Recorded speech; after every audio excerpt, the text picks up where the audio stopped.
یہاں ایک انگریزی لڑکے اور لڑکی کے بارے میں ایک مختصر محبت کی کہانی ہے۔ The Boy by the River۔ German کے ایک چھوٹے سے گاؤں میں مسٹر جان نام کا ایک لڑکا اور ویلی نام کی ایک لڑکی رہتی تھی۔ مسٹر جان کی آنکھیں نیلی تھیں اور وہ دریا کے قریب پرانے بلوط کے درخت کے نیچے کتابیں پڑھنا پسند کرتا تھا۔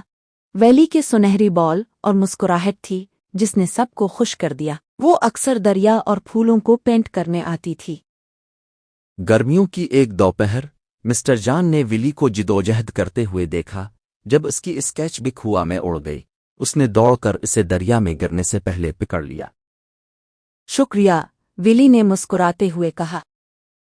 مسٹر جان نے جواب دیا، یہ پہلی بار ہوا کہ ہوا نے مجھے خوش قسمت بنایا۔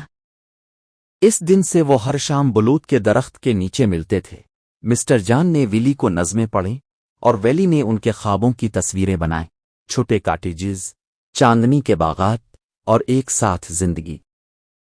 جیسے جیسے سال گزرتے گئے ان کی محبت مضبوط ہوتی گئی۔ ایک موسم سرما میں مسٹر جان کو پڑھنے کے لیے لندن جانا پڑا۔ جانے سے پہلے اس نے ویلی کو چاندی کی انگوٹھی دی۔ میرا انتظار کرو، اس نے سرگوشی کی۔ ویلی نے وعدہ کیا کہ وہ کرے گی۔ 2 سال تک خطوط لکھے، ہر خط کا اختتام اس پر ہوتا تھا، دریا کے کنارے مجھ سے مل لو۔ جب مسٹر جان واپس آیا تو وہ بلوط کے درخت کی طرف بھاگا۔ ویلی وہاں موجود تھی، وہی چاندی کی انگوٹھی پہنے ہوئے تھی۔ میں نے اپنا وعدہ نبھایا، اس نے کہا۔ مسٹر جان مسکرایا اور ایک گھٹنے کے بل گر گیا۔ اور میں تمہیں ہمیشہ کے لیے اپنا بنانے کے لیے واپس آیا ہوں۔